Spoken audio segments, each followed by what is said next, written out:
Hello friends, welcome back to my channel. எல்லாரும் எப்படி இருக்கீங்க? எல்லாரும் சூப்பரா இருக்கீங்கன்னு நினைக்கிறேன். இன்னைக்கு ஒரு சூப்பரான vlog-ஓட தான் உங்களை வந்து சந்திக்கிறேன். ஸோ இன்னைக்கு vlog-ல வந்து நிறைய விஷயங்கள் இருக்கு. ஸோ சில பல டிப்ஸும் இருக்கு. ஸோ மறக்காம ஃபுல்லாக வீடியோவை பாருங்க. Let's get into the video. இன்றைக்கி லஞ்ச் பாக்ஸோட மெனுக்கு என்ன செஞ்சேன்னு பார்க்கலன்னா பன்னீர் 65 பண்ணேன். ஸோ அதுக்கு வந்து கொஞ்சம் மிளகாத்தூள், மஞ்சத்தூள், உப்பு, தேவையான அளவுக்கு இது மூணுமே வந்து எடுத்துக்கோங்க. எடுத்துட்டு கொஞ்சமாக இஞ்சி பூண்டு பேஸ்ட்டு, அதுக்கப்புறமா 2 டேபிள் ஸ்பூன் அளவுக்கான தயிர் சேர்த்துக்கோங்க. ஏன்னா தயிர் தான் வந்து இதுக்கான பைண்டிங் கன்சிஸ்டன்சி வந்து தயிர் தான் கொடுக்கும். ஸோ நல்லா இது எல்லாத்தையும் மிக்ஸ் பண்ணிவிடுங்க. அதுக்கப்புறமா பன்னீர் வந்து இதில் சேர்த்து நம்ம நல்லா வந்து கோட் பண்ணிவிட்டு ஒரு 10 நிமிஷத்துக்கு விட்டுடுங்க. அப்போ வந்து அந்த மசாலா வந்து நல்லா அந்த பன்னீரில் இறங்கும்.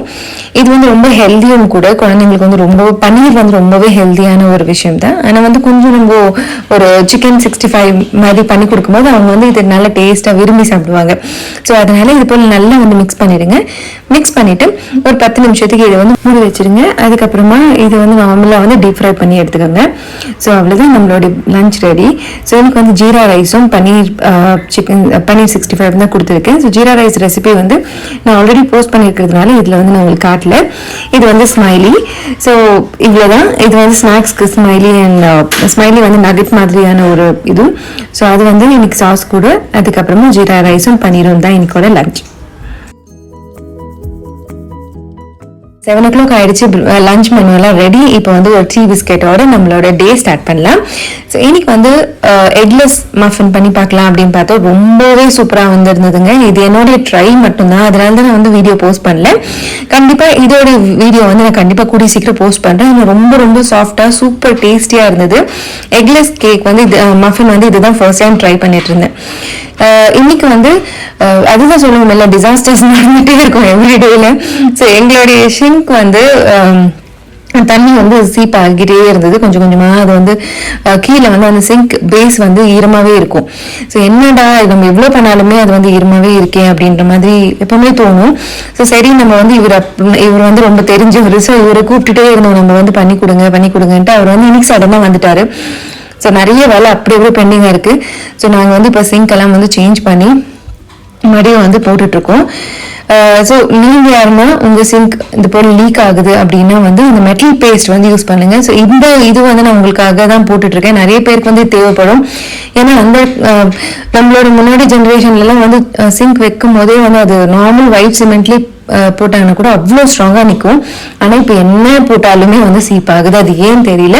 உங்களுக்கு யாருக்குமே அந்த மாதிரி ப்ராப்ளம் இருந்தால் கண்டிப்பாக என் கூட ஷேர் பண்ணிக்கோங்க. உங்களோட ஐடியாஸ் வந்து எனக்கு கண்டிப்பாக தேவை. ஸோ இந்த மெட்டல் பேஸ்ட் போட்டு தான் வந்து இப்போ அவர் வந்து அந்த சிங்க் வந்து உட்கார வச்சிருக்காரு. ஸோ ஃபுல் கிச்சன் பாருங்க எவ்வளோ தூசு இருக்கு. இப்போ இது எல்லாத்தையுமே க்ளீன் பண்ணி எடுத்துடலாம். பண்ணிட்டு இன்னைக்கு வந்து இது வந்து இங்கே வந்து தண்ணி படக்கூடாது அப்படின்ற மாதிரி சொல்லிட்டாங்க. ஸோ இன்னைக்கு வந்து லஞ்ச் வந்து ரொம்ப சிம்பிளாக முடிஞ்சிருச்சுங்க. வீட்லேயே ரசம் இருந்தது, ரைஸு, மீன் செஞ்சு சாப்பிட்டாச்சு. ஸோ இப்போ வந்து சாயங்காலமான பிறகு நாங்கள் வந்து அது கொஞ்சம் ட்ரை ஆன பிறகு அந்த மெட்டாலிக் பேஸ்ட் எல்லாம் ட்ரை ஆன பிறகு அது மேலே வந்து இது போல் அலுமினியம் வாட்டர் ப்ரூஃப் டேப் அப்படின்றது வந்து நம்ம இது மேலே போட்டிருக்கோம். ஸோ இந்த டேப் வந்து டபுள் சேஃப்டி, இன்னும் தண்ணி போகாமல் இருக்கிறதுக்கு. மெட்டாலிக் பேஸ்ட் போட்டு பண்ணாலுமே அது மேலே வந்து இந்த டேப் போட்டிருக்கோம். இது வந்து அமேசானில் உங்களுக்கு வந்து கிடைக்கும். நான் லிங்க் வந்து கீழே டிஸ்கிரிப்ஷனில் கொடுக்குறேன், செக் அவுட் பண்ணிக்கோங்க. உங்களுக்கு எத்தனை மீட்டர் வேணுமோ அந்த மாதிரி கிடைக்கும் உங்களுக்கு. ஸோ இது வந்து நாங்கள் வந்து செகண்ட் சேஃப்டிக்காக போட்டிருக்கோம். ஸோ இது வந்து ரொம்ப வியர்டெல்லாம் தெரியலைங்க. ஆல்மோஸ்ட் ஸ்டீல் கலரில் தான் இருக்கிறதுனால அது வந்து மேட்ச் ஆகிடுச்சு. ஸோ பார்க்குறதுக்கும் வந்து நீட்டாகவே தெரியுது. ஸோ இப்போ வந்து டின்னர் செய்ய போகிறேன். கூடவே வந்து சாயங்காலமும் நாங்கள் வந்து வெளியே போயிருந்தோம். அதோட வீடியோ வந்து இந்த டின்னர் ரெசிபிக்கு அப்புறமா உங்களுக்கு வந்து கண்டினியூ ஆகும். ஸோ கண்டிப்பாக பாருங்கள்.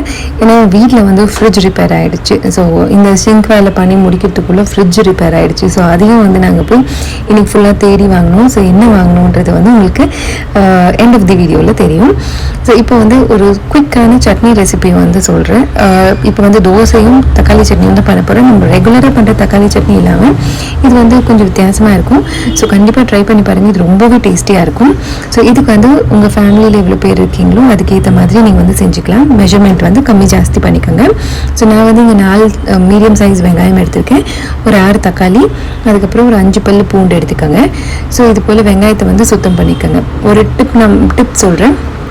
நீங்கள் இது போல் காய்கறியோட வேஸ்ட் எல்லாமே எடுக்கும் போது அது வந்து ஒரு கிண்ணம் வச்சு எடுத்துருங்க. கிண்ணத்துலேயே போட்டிங்கன்னா அது வந்து உங்களுக்கு அந்த கிச்சன் கவுண்டர் வந்து எப்போவுமே க்ளீனாகவே இருக்கும். ஸோ நீங்கள் அங்கங்கே போட்டு விட்டுட்டிங்கன்னா அதுக்கப்புறம் அதை க்ளீன் பண்ணுறதுக்கே நம்மளுக்கு 1 மணி நேரம் ஆகும். ஸோ இது போல் எடுத்து வச்சுருங்க. ஸோ இப்போ இந்த வெங்காயத்தெல்லாம் வந்து ஒரு ரஃப்லி சாப் பண்ணிக்கோங்க. ஸோ வெங்காயம் வந்து கழுவி எடுத்தாச்சு. ஸோ கழுவிட்டு அதுக்கப்புறம் சாப் பண்ணிக்கோங்க. அதே மாதிரி தக்காளியும் வந்து கழுவிட்டு ரஃபாக வந்து இது போல் சாப் பண்ணி எடுத்து வச்சுக்கோங்க. ஏன்னா இது எல்லாத்தையுமே வந்து நம்ம இப்போ அரைக்க போகிறோம். ஸோ ஜஸ்ட் ரஃபாக சாப் பண்ண போதும். இந்த சட்னி வந்து உங்களுக்கு சப்பாத்தி கூட, தோசை கூட, இட்லி கூட எல்லாத்துக்குமே வந்து செம்ம காம்பினேஷனாக இருக்கும். கண்டிப்பாக ட்ரை பண்ணி பாருங்கள், எல்லாருக்குமே ரொம்ப பிடிக்கும். ஸோ அவ்வளோதான். இப்போ இது எல்லாத்தையும் கட் பண்ணியாச்சு. இப்போ வந்து ஒரு மிக்சர் ஜாரில் இது எல்லாத்தையும் ஃபஸ்ட்டு வந்து வெங்காயமும் பூண்டும் எடுத்து போட்டுக்கோங்க. ஸோ வெங்காயம் பூண்டு போட்டுட்டு அதை வந்து ஒன்றும் பாதியமாக ஃபஸ்ட்டு ரஃப்லி கிரைண்ட் பண்ணிக்கோங்க. அதுக்கப்புறம் அதில் வந்து தக்காளி சேர்த்துக்கோங்க. ஸோ பாருங்கள், ஒன்றும் பாதியமாக பண்ணியாச்சு. இப்போ வந்து தக்காளி சேர்த்துக்கிறேன். அப்போ வந்து அது நல்லா வந்து சாஃப்டாக பேஸ்ட் மாதிரி ஆகிடும். ஸோ தக்காளியும் சேர்த்துட்டு இது வந்து நல்லா ஃபைனாக பேஸ்ட் மாதிரி அரைச்சி எடுத்துக்கோங்க.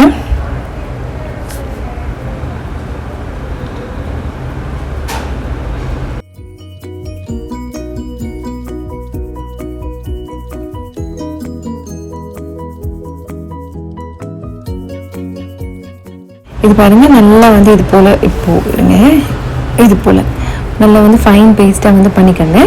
அதுக்கப்புறமா ஒரு கடாயை எடுத்து நார்மலாக நம்ம தாளிப்போம் இல்லைங்களா, அது மாதிரி தாளிச்சிக்கலாம். ஆனால் அதுக்கு முன்னாடி வந்து நீங்கள் எந்த அப்ளையன்ஸ் எடுத்தாலுமே அதை வந்து இம்மீடியட்டாக அப்போவே வந்து தொடச்சி எடுத்து வச்சுக்கோங்க. அப்படி பண்ணும்போது உங்களுக்கு வந்து நெக்ஸ்ட் டைம் அது யூஸ் பண்ணுறதுக்கு ரொம்பவே நல்லாயிருக்கும். ஸோ இது வந்து டிப் நம்பர் 2. ஸோ எடுத்த பொருளை எடுத்த இடத்துல வச்சுட்டா நம்மளுக்கு ஒரு பெரிய வேலை முடிஞ்சிடும். இப்போ வந்து எப்படி செய்யுதுன்னு பார்க்கலாம். ஸோ இங்கே வந்து ஒரு கடாயை எடுத்துகிட்டு அதில் வந்து ஒரு 2 இல்லை 3 டேபிள் ஸ்பூன் அளவுக்கான எண்ணெய் சேர்த்துக்கோங்க. இதில் வந்து கொஞ்சம் எண்ணெய் ஜாஸ்தி இருந்தால் தான் டேஸ்ட் இருக்கும். ஸோ எண்ணெய் சேர்த்துட்டு அதுக்கப்புறமா ஒரு 1/2 டீஸ்பூன் போல் கடுகு, ஒரு 1/2 டீஸ்பூன் போல் சீரகம் சேர்த்துக்கோங்க. அது நல்லா பொரிஞ்சு வந்த பிறகு அதில் வந்து இந்த கருவேப்பிலையை சேர்த்துருங்க. ஸோ கருவேப்பிலை நல்லா வந்து அந்த பொரிஞ்சிருட்டும். அதுக்கப்புறமா நம்ம அரைச்சி வச்ச பேஸ்ட் வந்து இதில் ஊற்றிக்கலாம். இது வந்து ரொம்ப தெரிக்கும். ஸோ கை வந்து கொஞ்சம் தூரமாக வச்சே பண்ணுங்கள். இது வந்து நல்லா தெரித்து எல்லா இடமும் ஆகிடும். ஸோ பாருங்கள், ஸ்டவ் எல்லாம் வந்து ஃபுல்லாக கீழே எல்லாம் வந்து தெரிச்சு இருக்குது. ஸோ அதையும் வந்து ஒரு தொடச்சிடலாம். ஏன்னா இதெல்லாம் வந்து அப்படி அப்படியே பேஸ்ட் மாதிரி பிடிச்சிக்கும். ஸோ அதுக்கப்புறம் நம்மளுக்கு எல்லாமே டபுள் வேலையாக இருக்கும்.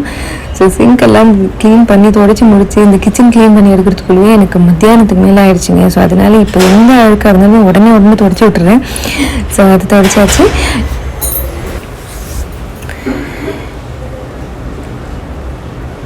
இப்போது ஆயிடுச்சு. இப்போ வந்து இது வந்து நல்லா ஒரு வாட்டி கலந்து விடுங்க. கலந்துட்டு இதுக்கு வந்து மிளகாத்தூள், மஞ்சத்தூள், உப்பு சேர்த்துக்காங்க. ஸோ இங்கே வந்து ஒரு டேபிள் ஸ்பூன் அளவுக்கான மிளகாத்தூள் சேர்த்துருக்கேன். கொஞ்சமாக வந்து மஞ்சள் தூள் சேர்த்துக்கலாம். ஒரு 1/4 டீஸ்பூன் போல் மஞ்சள் தூள் சேர்த்துக்கோங்க. அப்புறமா உங்களுக்கு டேஸ்ட்டுக்கு ஏற்ற மாதிரி உப்பு சேர்த்துருங்க. ஏன்னா இது தக்காளி நிறைய இருக்கிறதுனால நல்ல புளிப்புத்தன்மை இருக்கும். ஸோ உப்பு வந்து நீங்கள் பார்த்து வந்து சேர்த்துக்கோங்க. சேர்த்துட்டு ஒரு 1/2 கிளாஸ் அளவுக்கான தண்ணி வந்து அந்த ஜார்லேயே போட்டு அதையும் வந்து நான் ஊற்றிக்கிறேன். ஸோ இப்போ பாருங்கள், நல்லா வந்து ஒரு சூப் கன்சிஸ்டன்சியில் இருக்குது. இங்கே பாருங்கள், நல்ல ஒரு சூப் மாதிரி இருக்குது. ஸோ இப்போ இது வந்து நல்லா மூடி போட்டு கொதிக்க விடுங்க. உப்பு காரமும் வந்து செக் பண்ணிக்கோங்க. உங்களுக்கு உப்பு காரம் கொஞ்சம் கம்மி ஜாஸ்தி அப்படி இருந்துச்சுன்னா கொஞ்சம் வந்து சேர்த்துக்கலாம். சேர்த்துட்டு இப்போ வந்து இது நல்லா வந்து தெரிக்கும். ஸோ ஃபர்ஸ்ட் வந்து மூடி போட்டு கொதிக்க விடுங்க. ஃபர்ஸ்ட் கொஞ்சம் நேரம் வந்து ஹை ஃப்ளேம்லேயே இருக்கட்டும். இது போல் நல்லா கொதி வந்த பிறகு அதை நல்லா கலந்து விட்டுட்டு அதுக்கப்புறம் மறுபடியும் மூடி போட்டு ஹை ஃப்ளேம்லேயே இருக்கட்டும். ஒரு 5 நிமிஷம் பக்கம் நல்லா கொதிச்சிட்டுனா இது நல்லா பபிள்ஸ் வர ஆரம்பிக்கும். அதுக்கப்புறமா நம்ம ஸ்லோவில் பண்ணிவிட்டு நம்ம வந்து ஆஃப் பண்ணிடலாம். சட்னி வந்து ரெடி ஆகிடும். பாருங்கள், நம்ம போட்டு வச்சுருந்த கன்சிஸ்டன்சிக்கும் இது எவ்வளோ கம்மியாக இருக்குது. மூடியும் பாருங்கள் நல்லா வந்து கொதிச்சு வந்திருக்கு. ஸோ இப்போ வந்து நல்லா திக்காகிட்ருக்கும். இப்போ வந்து ஃப்ளேம் வந்து லோவில் பண்ணிடுங்க. பாருங்கள், நல்லா திக்காகிடுச்சு. அவ்வளோதான், நம்மளோட சூப்பரான ஒரு டொமேட்டோ சட்னி ரெடி. இப்போ ஆஃப் பண்ணிடலாம். இது வந்து ரொம்ப டேஸ்டியாக இருக்குங்க. கண்டிப்பாக ட்ரை பண்ணி பாருங்கள். ரொம்ப சூப்பரான ஒரு ரெசிபி தான். இப்போது தோசையும் ஊற்றிக்கலாம். ஸோ நைட்டில் எப்போவுமே எதுவுமே டிஃபன் போல் செஞ்சு சாப்பிட்றது நல்லது உடம்புக்கு. அது வந்து டைமுக்கு மெயின்டைன் பண்ணுறது ரொம்பவே நல்லது. ஸோ கண்டிப்பாக வந்து டைம் ஃபாலோ பண்ணுங்கள், டைமுக்கு சாப்பிடுங்க, எல்லாருமே ஹெல்த்தியாக இருங்க. ஸோ எனக்கு ஒரு சிம்பிளான டின்னர் மெனு தான் இது மெனு. இது பார்த்துட்டு பிறகு உங்களுக்கு வந்து நான் சாயங்காலம் என்ன பண்ணேன், என்ன வாங்கணும் அப்படின்றது வந்து வீடியோ கண்டினியூ ஆகும். ஸோ கண்டிப்பாக ஃபுல்லாக பாருங்கள்.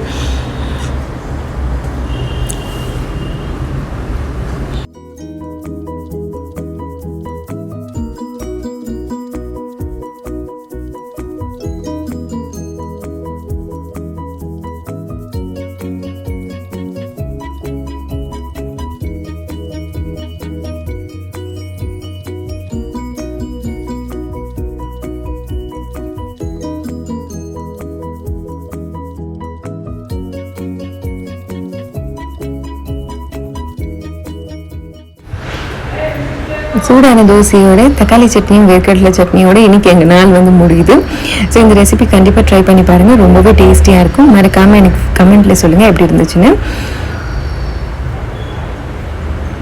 இன்றைக்கி சாயங்காலம் வந்து நாங்கள் ஃப்ரிட்ஜ் பார்க்க தான் வந்திருந்தோம். ஸோ நாங்கள் வந்து நிறைய ஷோரூமில் வந்து வெரிஃபை பண்ணியிருந்தோங்க ப்ரைஸ் எல்லாம் எப்படி இருக்குன்னு. ஏன்னா எங்கள் வீட்டில் இருந்த ஃப்ரிட்ஜ் ஆல்ரெடி வந்து 2 வாட்டி ரிப்பேர் ஆகிட்டு இருந்தது. நாங்கள் சர்வீஸ் பண்ணி வச்சுருந்தோம். ஆனால் என்ன ஆச்சுன்னா இன்றைக்கி வந்து நாங்கள் ஷிங்க் ரிப்பேர் பண்ணும்போது வந்து அந்த ஃப்ரிட்ஜ் வந்து கம்ப்ளீட்டாக ரன் ஆகுறது ஸ்டாப் ஆகிடுச்சு. அப்போ வந்து எங்களுக்கு இப்போ வந்து ஃப்ரிட்ஜ்லேயும் மேண்டேட்ரி ஆகிடுச்சு இல்லைங்களா. எல்லார் வீட்லேயும் ஃப்ரிட்ஜ் வந்து ரொம்ப அவசியமாகிடுச்சு. எல்லாமே நம்ம அதுக்குள்ளே தான் ஸ்டோர் பண்ணி வைக்கிற மாதிரி ஆகிடுச்சு. அதனால சரி இந்த ஃப்ரிட்ஜ் வந்து மாற்றிடலாம் அப்படின்ற மாதிரி நாங்கள் பிளான் பண்ணிவிட்டு நாங்களும் வந்து கொஞ்சம் நாளாகவே வந்து பிளான் பண்ணியிருந்தோம் என்ன வாங்கணும் அப்படின்ட்டு. சைட் பை சைட் தான் வந்து ப்ரிஃபரன்ஸில் இருந்துச்சு.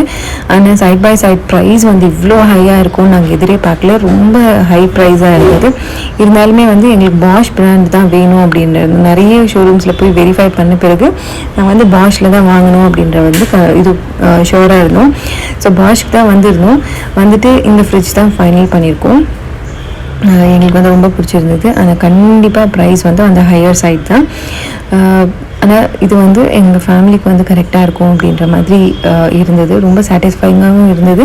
அதே மாதிரி நாங்கள் வந்து டிஷ்வாஷரும் வாஷ் வச்சுருக்கிறதுனால கஸ்டமர் சர்வீஸ்லாம் எப்படி இருக்குதுன்னு எங்களுக்கு தெரியும். ரொம்பவே கம்ஃபர்டபுளான ஒரு கஸ்டமர் சர்வீஸ் தான் இருக்கும். நம்ம ஃபோன் பண்ணிங்கன்னா இமீடியட்டாக வந்து ரெஸ்பான்ஸ் பண்ணுறவங்களா இருக்காங்க. அதனால் இந்த ஃப்ரிட்ஜ் தான் வந்து நாங்கள் டிசைட் பண்ணியிருக்கோம் ஃபைனலாக. ஸோ வீட்டுக்கு போன பிறகு கண்டிப்பாக அன்பாக்சிங் வீடியோலாம் உங்களுக்கு ஷேர் பண்ணுறேன். ஸோ இதோட இந்த வீடியோ முடிச்சுக்கிறேன். இந்த வீடியோ உங்களுக்கு இன்ட்ரெஸ்டிங்காக இருந்துக்கும்னு நினைக்கிறேன். நெக்ஸ்ட் வீடியோவில் பார்க்குறேன். until then bye bye. இந்த வீடியோ உங்களுக்கு பிடிச்சிருந்துச்சுன்னா மறக்காமல் ரஹம்ஸ் வேர்ல்டுக்கு லைக் பண்ணுங்கள், கமெண்ட் பண்ணுங்கள், ஷேர் பண்ணுங்கள், கூடவே சப்ஸ்கிரைப் பண்ணுங்கள். மறக்காமல் பெல் பட்டனையும் கிளிக் பண்ணிடுங்க. தேங்க்ஸ் ஃபார் வாட்சிங்.